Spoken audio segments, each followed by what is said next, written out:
Hey y'all, it's me, your host, Pilar Arthur Sneed. I am so excited to welcome you to Season 3, Episode 1, the episode opener for Season 3 of the Last 10th podcast. I took a little bit of a hiatus after Season 2. It's a lot of work putting a podcast together. I'm sure that if you are a podcaster yourself and you are listening and or watching this show, you know that. So I took a little bit of a mental health break, but we're back, and I have with me on the show, I just said before we started recording, a running rock star with me. Sabrina Pace-Humphreys is joining me from the UK today, and I could not be more excited, more honored to welcome her to the show.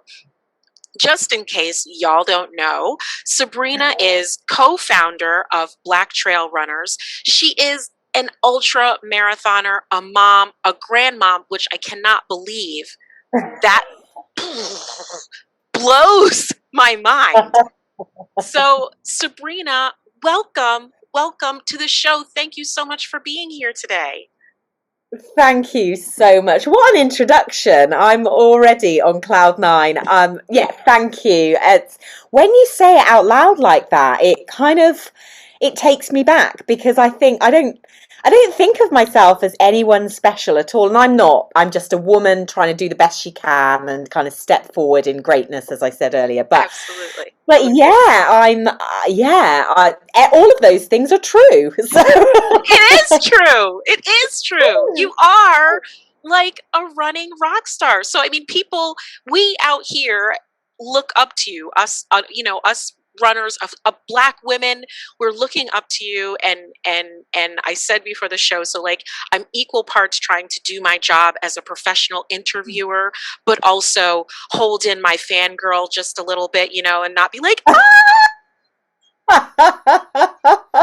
You're so lovely. I'm so grateful to be here tonight talking to you, because you're just lifting me up right now. It's Friday night here in England. It's 7:00. I've had a hell of a week, and I can't think of anywhere else I'd rather be. So. Excellent. I am so glad. So, Sabrina, my intro was super short. So I would really love it. Where I usually like to start is if folks just tell me a little bit about themselves, anything that you would like to share with myself and the folks that are listening. Yes.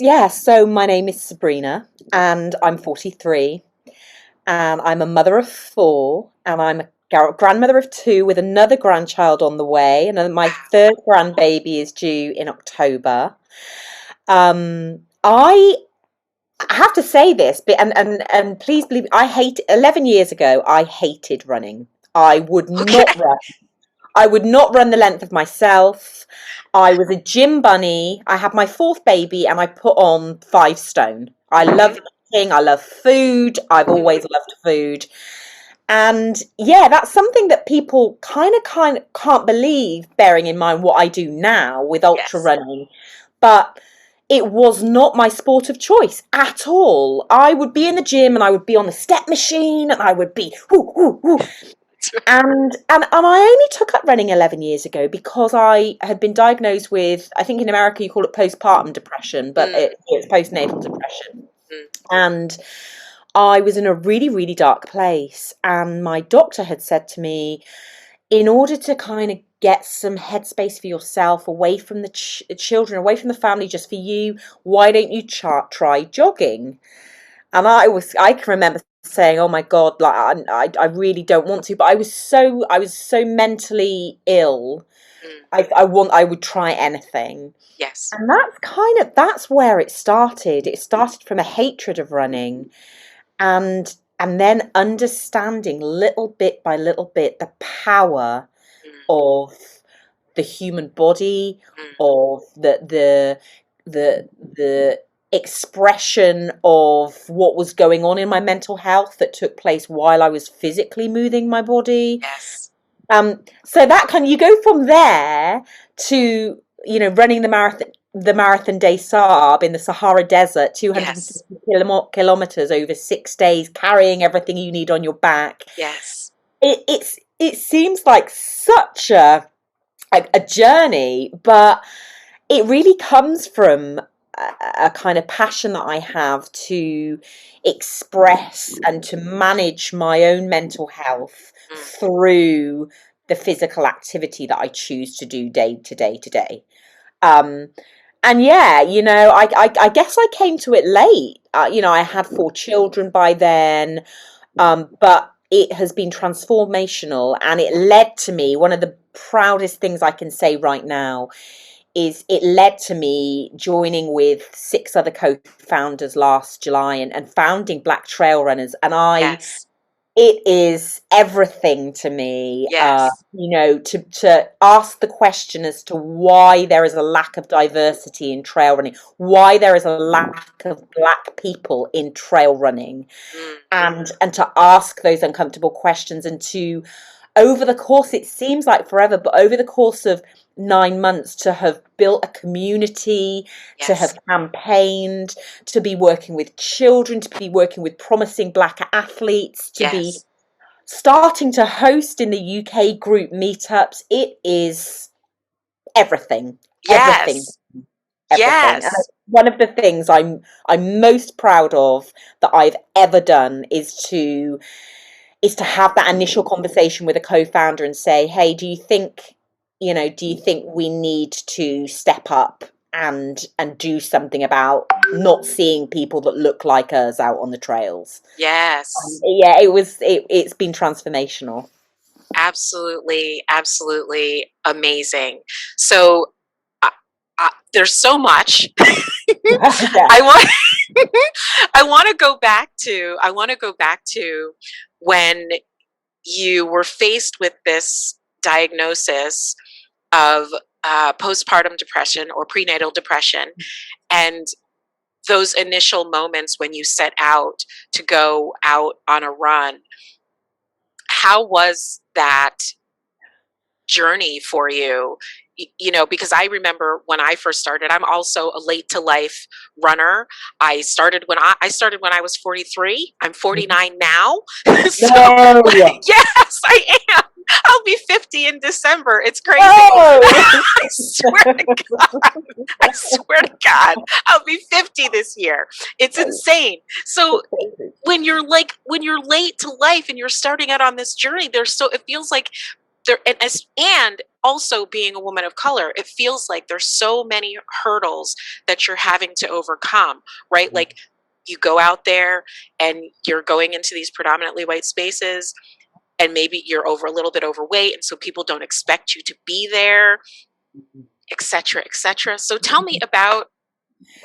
It was, yeah. I mean, it was. I grew up in a very white, rural country market town in the UK. It's famed. The area I grew up is where people, tourists come because it's a beautiful environment. But for all of its beauty, growing up here I suffered with racism every day. I'm biracial. My mother is white. My dad is Black. But I was always racialized as Black, Mm, because I always say, as I've got lighter, almost as I've become older, I've almost become lighter. mm, But when I was small, my mother had no idea how to deal with my hair. So, sure. I was, the only model she had was Michael Jackson. So I had an afro. I was looking at all the photos today because I'm in the process of putting words on paper about my Sure. experience, and she didn't know how to deal with Afro-Caribbean hair, so she would just kind of cut it with scissors and poof it down. So if you can imagine being in a 99% white town and Mm. being the only Black Oh, person, I can imagine. only, and it was Imagine. it was a lot. So, after having my fourth child, and the postnatal depression, I think it was a symptom of the life that I led. So it was being a woman of color who constantly having to prove yourself, constantly having to prove your worth, constantly having to prove I'm as good as this woman, Yes. uh, constantly feeling othered. And I think all of that over the period of the years really just fed into me being very high functioning, depressive, kind of dealing with anxiety. But you would look at me and you would think, oh, she's not, there's nothing, she's just, she's a superwoman, she gets on with it. But what I found is that I can function quite high when I'm suffering with that anxiety and depression, but when I drop, it's deep and it's dark. And it just got to the phase after I had Sicily that I didn't know who I was. I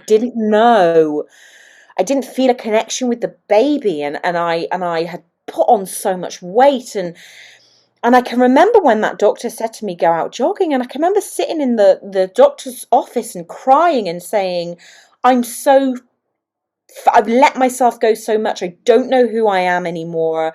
What if people laugh at me? What if people stare at me? What if people want to hurt me? Woman being out, or a big woman being out, and he actually said to me, if you listen to yourself, Sabrina, it's this self-fulfilling prophecy that you're telling yourself to stop yourself, because that's what I'd always done living here. I was always so fearful as a child and as a young adult about being targeted, about being hurt, about being racially abused, that I wouldn't put myself in those situations. So I can remember that first run, and oh my goodness, I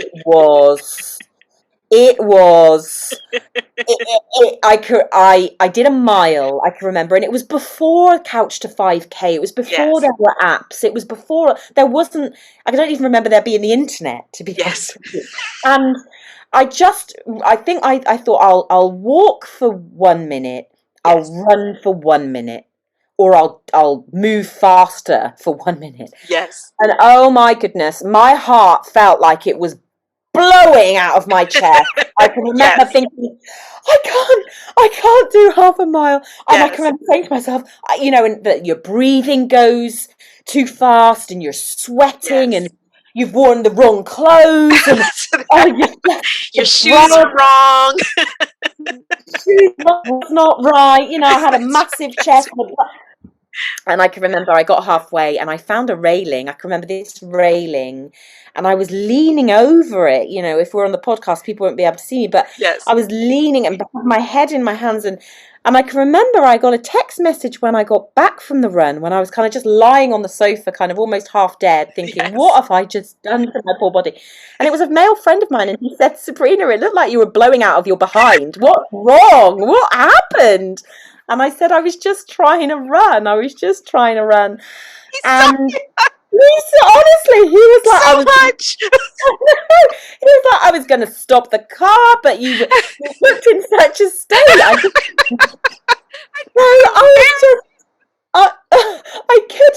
I couldn't believe how hard the act of running was. And it wasn't, it was a walk run. Yes. But you know what? The thing is, for as hard as it was and for how much it hurt my body, it didn't add any more pain to my mind. It didn't. I felt a tiny, and it was ever so tiny, because the physical pain was overwhelming. But this tiny whisper of a voice in my head that had said, well done. Well done. You just did something which an hour and a half ago would have seemed unachievable. And yes, you're in pain. Yes. But that run didn't add anything more to my mental pain. It lightened it. Yes. It lightened it ever so slightly. Yes. And from there, that feeling gave me the motivation, not the next day, because man, I hurt the next day. I mean, I couldn't walk the next day, but it gave me the motivation to go out again that week. Yes. And you know what? As they say, I went out again that week, and although it was super painful, yes, it wasn't as painful as it had been the first day. Yes. And that's the beautiful thing, I think, about physical activity, Yes. about the act of running. Is, of course, we all have really horrible runs. You know, we're Yes. women. I'm perimenopausal, so my Yes. hormones are all over the place. I don't Tell me know if about I'm, it. I don't know if I'm coming or going, but you know, most of the runs I do, I come back feeling better. I Yes. come back feeling lighter of mind. I come Yes. back feeling stronger physically. Yes. Um, and it's beautiful. It's a beautiful feeling and it's a beautiful experience. Absolutely. I relate on many, many levels. And I feel like I've heard you speak about, your experience in your town. Um, I relate because I also grew up in predominantly white uh, environments. In my school where I went to school, I was, other than my sister, I was the only Mm. black black person that there was until I went to high school, and then there were five of us Five in, years. in Yeah. five of us in our school, and then I went to college, and it was the same. And I Yeah. didn't until much later in my life, until probably late in my 40s. It was not that I actually started, when I started running, that I started realizing how much of a burden it was, and how much I was contorting myself to conform to the environments that I was in. Yeah. And it was like this it was causing me so much physical pain. It was causing me a lot of mental pain, and running kind of like opened up this window, like, whoa. Mhm. It's Mhm. really strange that it just, like, these two things, like this self-awakening started to happen through running. It was this Mhm. It's a great space, a It, really great space. I think it's a really healing space. You know, I think for me, very, very early on, you know, for probably the first 4 years of my running career, as they say, I was, you know, I was a road runner. I was chasing faster, faster, faster times, and got into, and it's funny because I've been writing about this a lot lately, but got into a less beautiful relationship with running, whereas maybe using running as a way to monitor calorie intake, as a way to lose weight that I didn't even need to lose anymore, as a Yes, way to yes, punish, as a way to punish. You're not fast enough. You're not yes, faster than that other woman. yes, And I can remember thinking, I can remember speaking to my friend and saying, I don't know how much longer I can do this to yes, myself. And yes, then it was almost as if, in saying that, there was this light bulb moment in my mind that was like, okay, so how can you refine that love? How can you refine that feeling of well done, the whispers of well done? yes, yes, And suddenly, um, wanting to train for the toughest foot race on earth came yes. into Tell me about it. that. Well, it came out because in 2016 I gave up drinking alcohol. Yes. Now, I gave up drinking alcohol because I have an addictive personality. Mm, I do work a recovery program now. mm, mm. Um, but, you know, from as young as I can remember, I used alcohol as a way to numb, as a way to manage the trauma, as a Yes, way to escape from yes, that. yes, And it got to a point where I was causing not only myself pain but my family pain, and I knew that I needed help, and I found a recovery fellowship, and with that I then knew that in 2018 I was going to be 40 years old. And what do most people do when they're 40? They party. They that's go right. for, you know, they have parties at home. They go for a weekend in LA, or That's not LA, Vegas, in Vegas. You know, they that's right. all, you know, all of these massive, That's right. normally alcohol inclusive things. And I Mm, thought, mm. man, I Yes. I'm in a recovery program. I can't do. I'm not. I don't want to do that. Yes. What else can I do?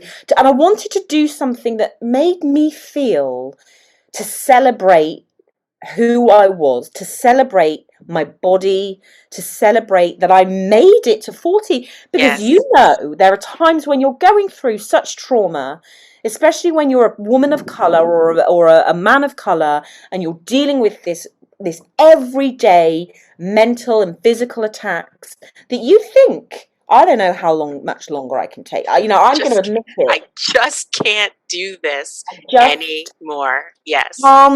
if this is my life, there's going to come a point when I'm going to seriously need to check out. And I was trying to hurt myself through, drinking too much alcohol, etc. And I thought, what can I do?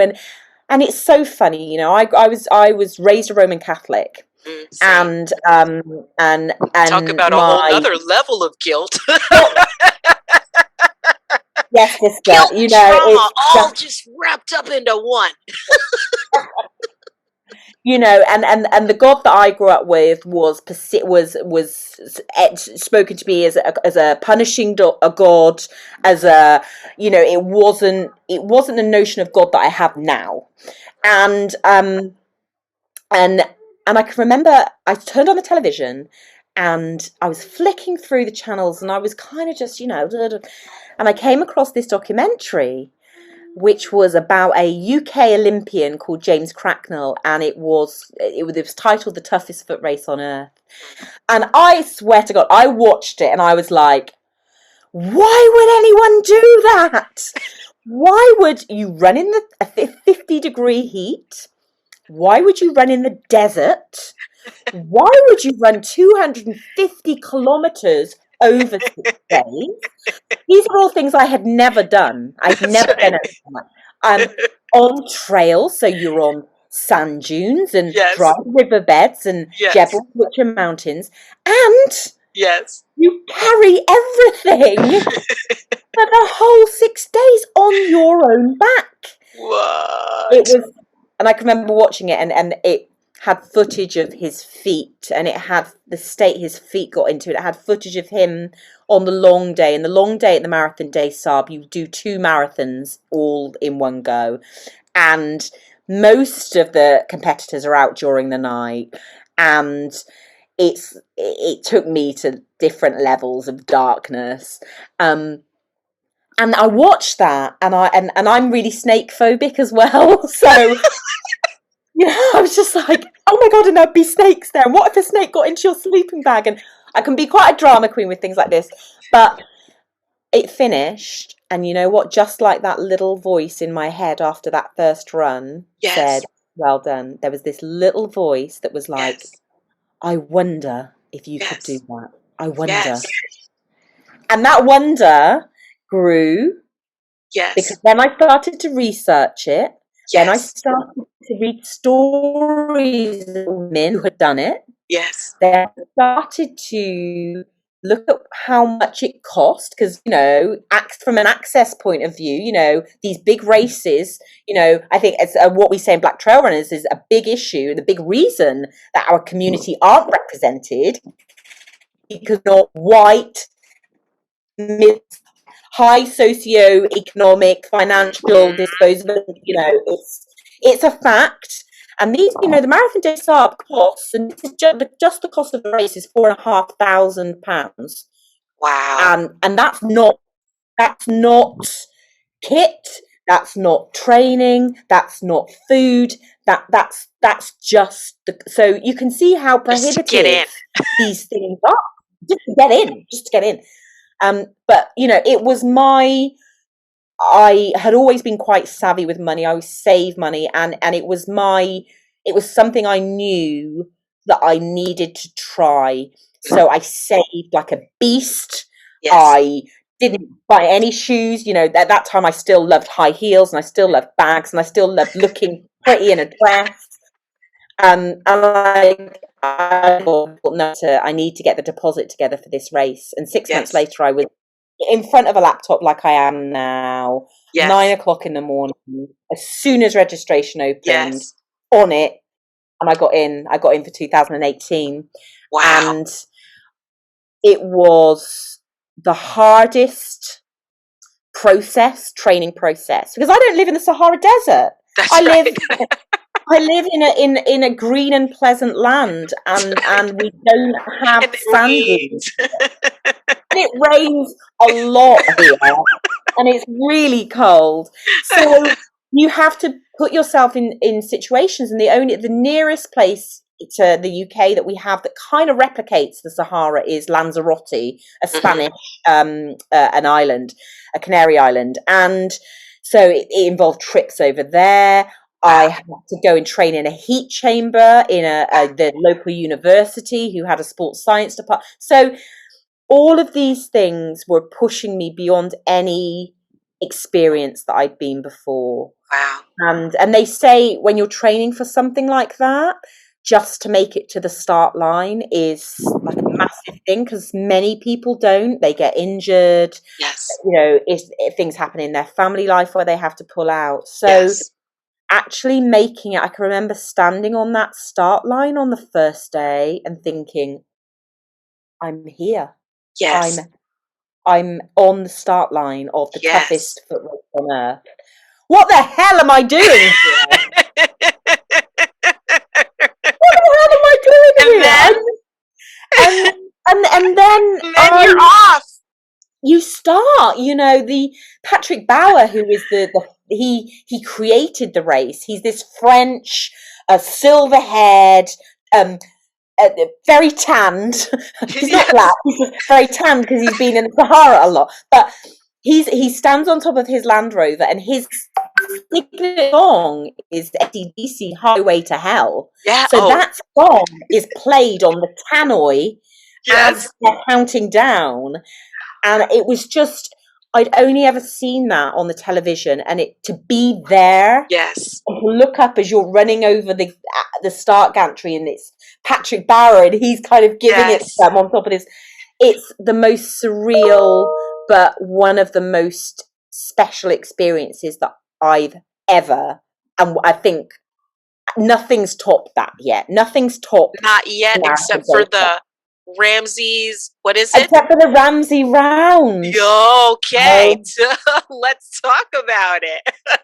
The Ramsey Round is, there are 3, they call them mountain rounds in the UK. So they are courses which take in some of the most mountainous parts of the UK. Yes. So we have 3 rounds. You've got the Bob Graham Round, which takes place around the Lake District in Cumbria. And then you have the Paddy Buckley Round, which is more North Wales, Snowdonia area. Okay.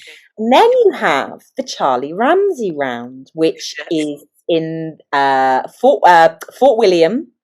So it takes in Ben Nevis, and it takes in 42 other Munros. So Munros are mountains that are, I think it's 3,000 foot and over. Now, I've never done any of these rounds because I just have watched people online doing these. There's a UK mountain runner who's an older woman called Nikki Spinks, who's like a bit of a heroine of mine, and she's done lots of FKTs on these rounds. But the Charlie Ramsey Round, and it wasn't known, and I am ashamed to say that I didn't know until last year. Yes. It was conceived by a black man called Charlie Ramsey. Yes. And he's a Scottish black man. And in 1978, the year I was born, he decided that he was going to run this 58-mile round with 28,500 foot of ascent. And he was going to try and run it in under 24 hours. Wow. And he did. He ran it in 23 hours and 58 minutes. Wow. And I'd heard about the Ramsey Round. Yes. But I'd never heard, because again, black people are not given the platforms that they absolutely deserve. Yes. Because of the colour of their skin, and that's what I believe. That's what I believe. The representation of that round. You hear about the Ramsey round. Mm-hmm. You hear about Charlie Ramsey. Mm-hmm. Not often someone says Charlie Ramsey was a black man. Mm. You know, and it was only last year that someone said, and of course, you know, Charlie Ramsey's a black man. I was like, what? Wait, as we say, hold up. Hold up there. Hold up. And I was, from that moment, I thought the first mountain round that I ever do will be the Charlie Ramsey round. And I made contact with Charlie, and we were talking about the round, and he said, you know, he's got the most beautiful, I'm half Scottish, and he's got the most beautiful, the beautiful smooth Scottish accent, and he was talking about when he did the round, and he said, you know, if you're going to do it, then you kind of need to think about doing it around midsummer, so around about the 21st of June, when there's the most light in the mountains. You know, and it just again, it sparked something inside me. You know, Black Trail Runners had been going for around about 3 months then. So when I spoke to my co-founders, they were like, really? Do you think you'll be able to get any of the community to do that with you? Oh yeah. And I was sure, because part of Black Trail Runners is about one of our 3 key tenets is it's about access, skills, and representation. You can't be who you can't see. You can't see. That's right. So we grew up, you know, I grew up, I didn't see black women in running magazines. I didn't see black women in girls magazines when I was growing up. I wasn't represented, so I didn't feel those things were for me. You know, the makeup wasn't for me, the hair stuff wasn't for me, you know, the athletics wasn't for me. So it's such a key area for us in order to show we can do this. Let's together experience a really hard, one of the hardest, if not it's billed as the hardest, UK mountain round, and let's do this as a community of black people. So this will be the first time 6 black runners have taken on a UK mountain round. I mean, it's I'm so excited. I'm so, part of me is anxious. Part of me is, you know, I'm in full training mode at the moment. So, you know, the vertical ascent that we have to get each week is like building. But speaking to Charlie and having his support and having the support of allies, you know, Kerry from Girls on Hills is our mountain guide. She lives on that round. And she supports us. She's giving her time for free to guide us in a safe manner around this round, up and down these mountains. And I have 5 black men. Well, I'm the second. We've got 2 women and 4 men in our team. And already we are tight. We have our own WhatsApp group. We are talking about training. We're talking about how we can get together pre-round to get some training. And we're talking about it. We're talking about what we're taking. We just are already such a team. And for us, it's not about doing it in sub 24 hours. It's not an AT attempt. It is a multi-day challenge to complete this round, to represent, while we're doing that, and while we're on this journey, to talk about the issues around access, around the skills, and ultimately to represent. So it's being filmed. So it's being filmed so that there is going to be a documentary out there about 6 black people traversing a UK mountain round, and it's being filmed by a company called The Running Channel here in the UK. They got a YouTube channel, and they're documenting it, and it's just I'm so blessed. I'm so blessed. Amazing.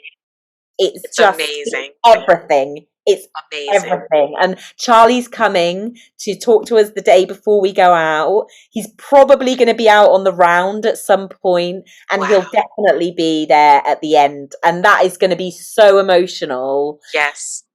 It's just, I really can't. I'm very good at talking, but I know that I will be speechless because yes. you know what it's like when you run at any long distance or any marathon. Yes. Yeah. Absolutely.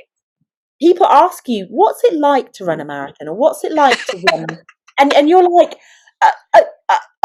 I cry after every one. Or I have cried after every single one. Other people are like, yay, I'm so excited, I did it. I get my medal, and I just cry. Because like, I just never in all of my life imagined this for my life. It's not something that I ever thought that I would do. Yeah. And to be doing it, and to be putting myself in positions where I'm challenging myself to do all these things, it's inconceivable to me. And every time I do it, I blow my own mind. I love that. I love what you said. And that is so, what you've just said is a conversation I had when I was out running with a friend the other morning. And she said, we were talking about our lives. She had some personal stuff going on, and we were I was talking about doing some training in the mountains the other weekend, and how to catch a sunrise for me on the top of a high peak, when you do a 360 and you just see land around you, and to be alone doing that, because I train really, really early in the morning because I like to have time with my family. So I get up early, I train early. And I said, if you would have said to me 11 years ago, what the things that bring me such joy now, and one of them would be at sunrise, standing on top of a mountaintop and looking around, I would have thought, you don't know me at all. Because I would have said, you don't know me at all. I would never like something like that. I liked drinking. What are you doing that for? Why would you do that? Why would you do that? And now it's, I can't believe that this is what I get to do. And I can't believe that people, it's like when you introed me here, it's like I'm just living my, probably at age 43, my most authentic life that I ever have. Yes. I ever have. And I don't know how I got here, really. Everything you did got you to here. This is something that my husband always says to me all the time. He's like, everything you did and all the things that you experienced and all the things, good, bad, ugly, and indifferent, they all amount to the person that you are right in this very moment. Yeah. And it's all of those things, everything, whether it was successful or not successful, it all counts. It all counts. And it all makes for this person that you happen to be today. Yeah. So you can do the Ramsey round because at some point in time, that little light went on in your head and you were like, you know what? Maybe I could do better. Yeah. And here you are. Exactly. That's the thing. I have to remember that when I'm 3 peaks in at the beginning of the Ramsey round on day 1. We have to summit and descend 4,000 foot mountain, and we've already been told day 1 is really hard. Day 1 is really hard. I will remember that. I hope so. And I will take this podcast that you guys are listening to now, and I will listen, and I will remind myself. Yes. And I think that's really important because you know, as you know, being a long distance runner, you have those, I call it the devil on the shoulder, the devil, and the angel, devil and the angel on the shoulder. And the devil on the shoulder, sometimes it's just the whispers or the shouts seem quite loud. And that's when you need to employ these things that people say to you or things that you've heard in order to drown out that devil with the good stuff. Mm-hmm. Because I think you certainly, when you're an endurance runner and you're out for a long time, that time with the devil can really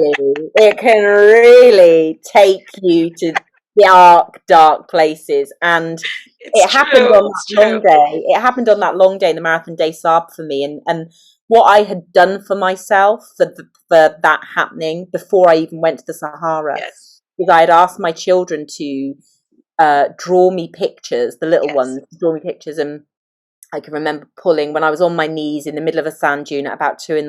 and having no food. And I pulled it out and I looked at it, and it was this beautiful little drawing that my youngest had done. And it had me crossing the finish line as a stick woman, and it said, Sabrina Pace-Humphreys, winner of the Marathon Des Sables. Oh, that's so sweet.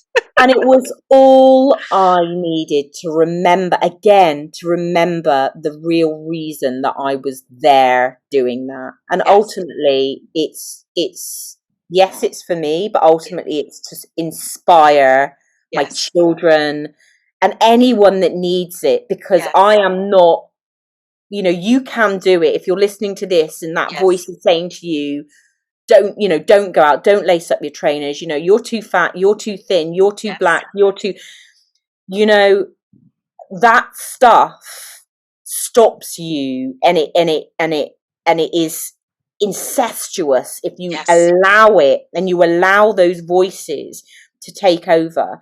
And sometimes I talk about this pre-planning stuff.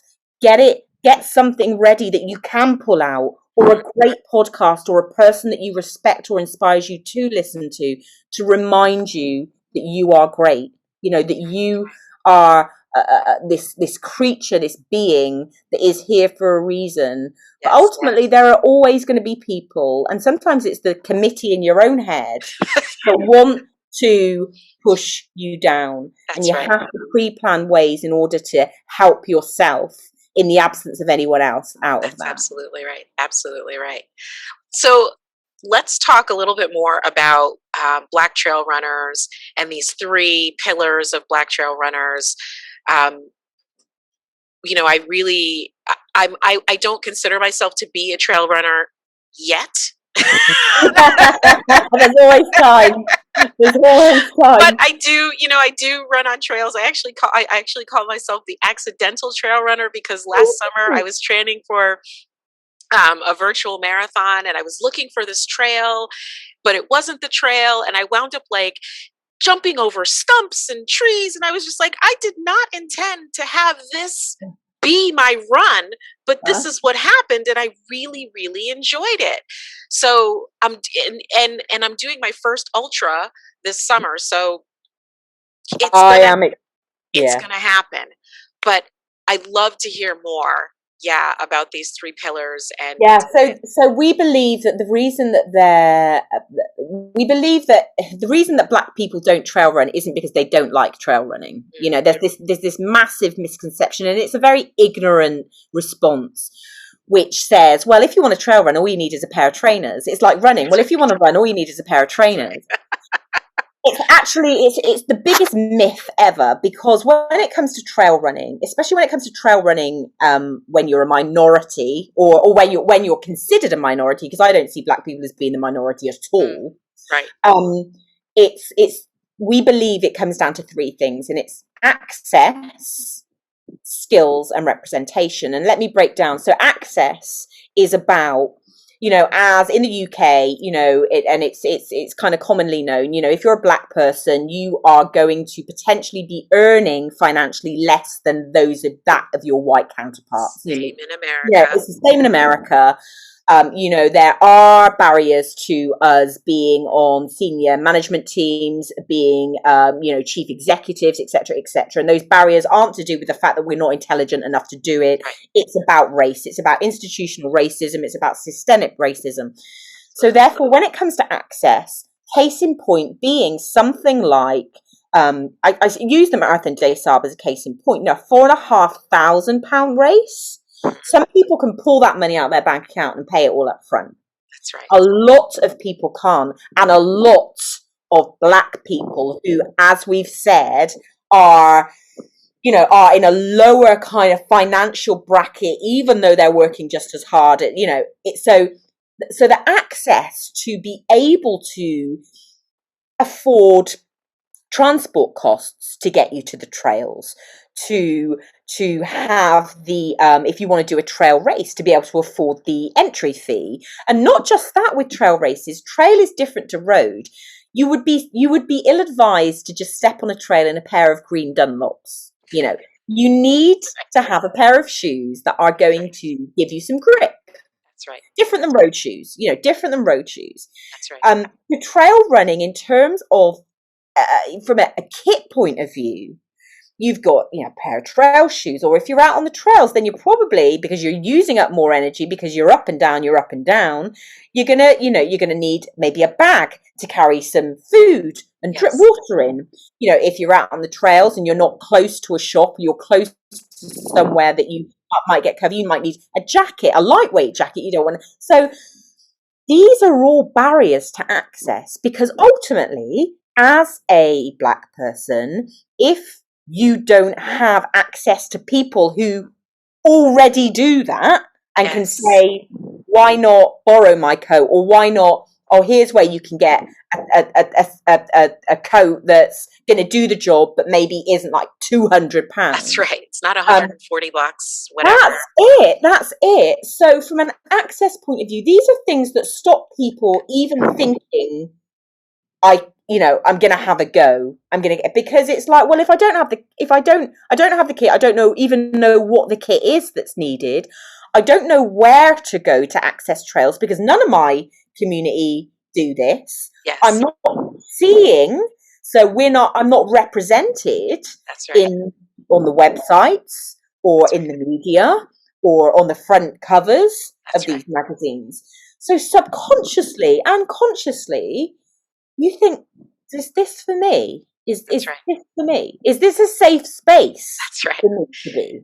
But and in America, there has, in the last year or so, there has been a little bit of a hullabaloo around the trail running community, in that there was a runner who wore a Black Lives Matter shirt. You may have heard of it. He wore a Black Lives Matter shirt, just showing himself wearing the Black Lives Matter shirt, and he didn't say anything about Black Lives Matter per se, other than wearing the shirt. He just simply spoke about his experiences in running this particular race, and this caused a whole ripple effect, in that within this community of runners, the post was taken down, and then I know exactly who you mean. This was the great race across Tennessee. Yes, exactly. So so now we have communities of trail runners who are essentially, in effect, creating a whites only space. Yeah. And the thing that it is. Yeah. They don't. But it is. But it is. And when and I see it, I saw that, and I actually follow the gentleman you're talking about, and I saw it because I did the great virtual race across Tennessee last year, and the organizer of that had always been someone that before I had looked up to, and his main race, the race that he's known as, is one that I would like to, or I wanted to have a go at some point in my life. And I think we see it, you see it across social media forums all the time. They are the domain, especially ultra running and trail running forums, they're the domain of white middle-class males. Mm-hmm. So any post which goes against that which they deem to be true is either taken down by the admin of that group, or it's jumped on so vigorously that the person that posted it thinks, this is not a place for me, I'm leaving. That's because right. there isn't enough allies. That's right. And even if they are allies and they're on those communities, and I talk about this because I've seen it happen firsthand. I've been part of it. I've been the only woman of colour on one of these forums that actually went up against a misogynist, misogynoir, racist person. And you just know that when that's happening happening, there are probably hundreds of people that are looking at it happening with popcorn in their hands. And these are the same people, almost the same people that will say across their own social media stands, I stand with black people. Yes. I support black people. Yes. Well, but when it comes right down to it. But when it comes to right down to it, they're fearful, they're scared, they don't want to get involved in, and this is what that race director said, the politics. Right. What they cease to understand through ignorance or bigoted understanding is it's not political for us. Yeah. This is our lived experience. And even if my perspective is even if it is political, well, my whole life is political. Absolutely. Because this is just, I can't separate. You can't separate my lived experience from this being political. So if it's political, so be it. So be it. And I think it's something that as black trail runners and as trail runners and ultra runners operating in that community, that I am vocal about time and time again. And it's the same tired reactions that we see when we put out a post about 6 black trail runners doing a mountain round, when we put out a post about about asking race directors, why there is a problem with diversity on the trails. And as the first point of call, do you collect data on ethnicity? Yes. Because we know if we really want to facilitate change, then at a high level in terms of policy, when we're sat around that table at the seat that we demand, not that we're going to be given, but the seat we demand at that table, that what those policymakers will say is, where's the data? Mm-hmm. And it's so horrendous, the fact that the majority of race directors did not and do not collect ethnicity data when they have race registrations. So they can't tell you how many people are black, how many people are brown. So that was like the first campaign, and it reinforced everything that we anecdotally believed, which is there is a severe lack of black people who trail run. There is a severe lack of brown people, of any underrepresented community that trail run. But it's not because they don't want to. It's to do with issues around access, skills, and representation. Yes. So we force people to have, I believe, and I don't know about you in your in kind of your work, but I believe that the biggest changes come from having uncomfortable conversations. Oh, absolutely. Absolutely. Absolutely. And I'm all about the uncomfortable conversation. I'm not scared to have it. Been having these all my life. Oh, absolutely. As we have as women of color and as people of color. Absolutely. It's been very, very eye-opening to see how those that aren't ready to have deeper conversations about race, deeper conversations about the lack of inclusivity, the lack of equality, the lack of diversity, how suddenly they stop answering your emails, or suddenly they don't want to have a Zoom conversation because they're not ready to deal with that. So this fear of getting it wrong, this fear of saying the wrong thing, stops them from making positive action or making positive change. Absolutely. And I would say, as a directly to anyone who is listening, don't be afraid to say the wrong thing. Because sometimes, we're human.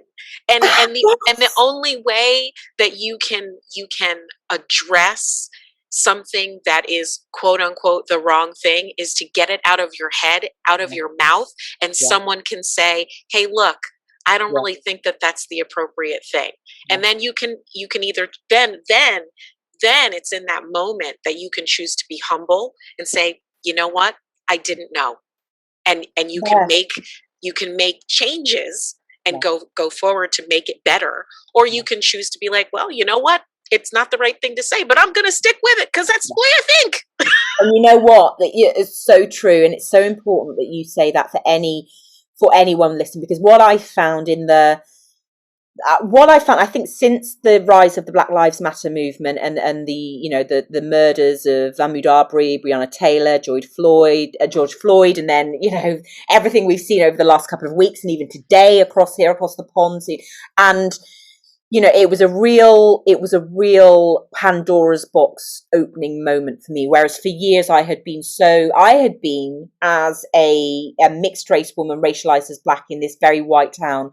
I had been scared to speak my truth for fear of being targeted, even still today. It's still something that I mean myself, even personally, like I feel like I have to walk in two sort of worlds. There is always that fear of being targeted and shook down, essentially, because you're speaking your truth. But at the same time, I feel like there is no time except now. Like I have to. That's how it got for me. It got for me last year. I attended a Black Lives Matter local protest, and there was a white woman who was basically taking it over and was detracting from Black Lives Matter. And I was, something inside me rose up, and I said a off the cuff from the heart speech, and it went viral. And that really was a moment for me, in the sense that I can't stay quiet about this stuff anymore. And because I love running so much, and I believe so wholeheartedly in the transformative healing power of trail running, especially, it hurts my heart. It hurts my heart to know that there are hundreds of thousands of black and brown people who haven't yet found trail running because of the issues around access, skills, and representation. So, and so therefore this thing that's thrown out is, well, they don't do it because they don't want to. I'll call people out on that every single time. And I'll say it's very, very easy for you as a white privileged, middle class, financially secure white man to say all you need is a pair of trainers. Because look at you, you're sitting there wearing probably £1,000 worth of kit that it has been no issue for you to buy at all. That is not how it is for a lot of people. A lot of people, black, brown, white, yellow, whatever. Whatever. And I mean, I think the issue of access is like, it's very much tied into the representation piece, because it goes back to what you said before, which is that you can't be what you can't see. So if you don't see people doing the thing that you go, oh, maybe I might want to do it, that makes it a little bit challenging. Yeah, it's like these clubs that you hear about, these parties that happen, that you're like, I didn't know anything about that. And it's kind of because they kind of didn't want you to know about it. Yes. Yes. So they kind of didn't want you to know about it, and you might hear about the party, and you might turn up at the door, and they'll let you in, but you weren't invited. That's exactly there's a massive difference between being at a party that they want you at and turning up there and them kind of saying, well, this kind of isn't really. And it's not for you. You don't have the right shoes. That's it. And people say, well, people don't say, no one's stopping you from going outside. And I say, it doesn't have to be you as a white person saying you can't trail run. It's the system around the access and the skills needed to really, really feel a part of and not a part of trail running. Yes. And I think that education piece around that, it takes time, but you have to be, as we say with any element of anti-racism work, isn't it? Like, you have to be doing the work on yourself. Yes. In order to even begin to open your mind to understand, well, what do you mean when you say access? I don't understand why someone can't just go out into their local woodland and run. And then we'll say, because, as a black person running around the forest on your own, in the UK, it's not safe. And in America, this is not a safe space. It's not safe. It's This not is not safe. a safe space to be. You know, we hear as Black Trail Runners, and I hear personally, people email me and say, we were out, the police were kind of, kind of following us, and we, kind of almost had to like prove that we, and these are people's lived experiences. So no, it's not as easy as just putting your trainers on. That's right. When your lived experience has been that these, putting yourself out in these places isn't a safe thing to do. That's right. It's a journey, but it's one that it's important for us as Black Trail Runners. Me and my kind of 6 other co-founders. It was such an important community to form. Absolutely. And we have received such support and from the community itself, because first and foremost, it's a community, it's a safe space, it's a space to share experiences, good and bad. It's a place to connect. It's a place to find out if you've got another Black person that's local to you. You want to go out and do a run together? Yeah, let's go. And we have that happening more and more and more. And we had our first Trail Taster weekend about six months ago. Yes. Trail Taster Day in the UK. And there is nothing more beautiful than the pictures from that Trail Taster Day and the experiences of having 12 Black people in the woodland, enjoying the trails, enjoying nature, enjoying everything that is beautiful about trail running. And I'm actually hosting the next one, which is next month. And I think we've got like 20 members of our community signed up. And I cannot wait to get out there with them. Amazing. I was going to say that the other thing about having a space that's entitled, Black Trail Runners is that it kind of takes away some of those barriers. And it's something that I have found in going into spaces that are created for people of color, created for women, created for queer people, because you go into this space and you feel like, oh, I don't have to explain X, Y, Z.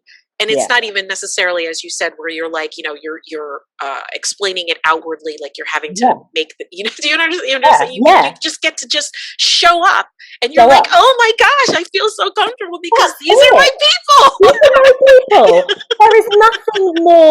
There is nothing more beautiful. There is nothing more soul fulfilling as walking into a space or being present in a space where it's like, these are my people. These are my, I don't need to explain to you about what it's been like for me or the anxiety I have of going to these, because you know it, because you felt it too. And to be able to facilitate a space in a community online, and now we're coming out of lockdown, face to face, personal is, if there's one thing that I do for the community, is one thing that I leave, it's being part of creating this, and we say we're working, and the co-founders say we're working towards a time when we don't need to have a Black Trail Runners,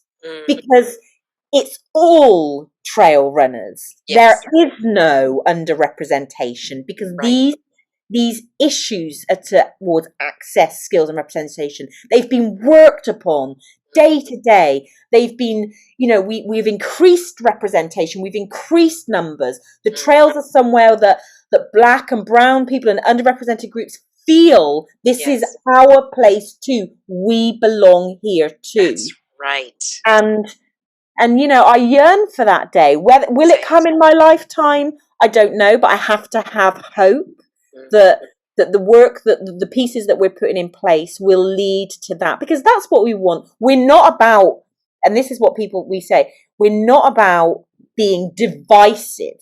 Right. We are about being inclusive. Yes, equitable. But we haven't felt included. So until a time comes when it is all trail runners, there will be a Black Trail Runners. That's right. I love it. Absolutely love it. I love it. That's great. I wish I lived in the UK so I could go. You know what? I think this movement, I think that we have American members, we've got some great American community members. And, Charles being one of those, and Kawana, who I think lives just outside New York, actually. And, I see this, and the conversations that we're having with different brands and organizations, it's global. Yes. So what we experience here in the UK is experienced by you in America. And I think that, this is a community that continues to evolve and continues to grow. And because these issues affect us all, right? Like wherever we live, there are trails around us, whether we find them on purpose or by accident. That's right. They're there, and they're to be enjoyed, and there's fun to be had. And I see this thing continue. If it continues to grow the way it is, I see different kind of, different chapters, different branches across the world, and there being big meetups, I am here for it. Sign my name on the list. I'll bring people on all my accidental trail runs, and that's what we'll call it. It's an accidental trail run. We don't know where we're going, but we're going to find it. And the best trail runs I've done are ones where I don't know where I'm going, but I'm just navigating myself, because I learned the skill of navigation in order to get rid of the fear. And it's just, it's the best trail runs are the ones where you get lost and you think, wow, but you've got the skills to actually be able to get yourself back to the car again. That's a skill I really need to learn. Navigation, I think out of all the skills that we talk about, I think the one that I've seen worries people, especially women, the most, is getting lost. Yes. It's the inability to be able to orientate yourself. Where am I in relation to where a safe space is or where the car is? Yes. And I found in the UK, I think you must be able to get it in the US, but there's the Ordnance Survey is this company over here, and they do these maps, basically maps of all over, and they've got an app, and you can download a route that you create, and so you never get lost. It's fantastic. Oh, okay. It's changed my life. My life. I'll just go out now. I'll be like, well, I'm going out for 4 hours. I've created a route. I mean, it does involve sometimes quite a lot of kind of, having to chase down sheep, or having to kind of cross, climb fences and stuff like that. But it's an experience. It's an adventure. That's awesome. I never thought I'd say that. It's an adventure. Oh my goodness. Sabrina, thank you so very much for joining me on the show today. It has been just a pleasure and a delight. I'm just so glad that you were able to make it. I thank you so much. Thank you so much for asking me. It's the best hour and 15 minutes I've spent for a long time. Thank you. Excellent. All right. I am going to stop recording.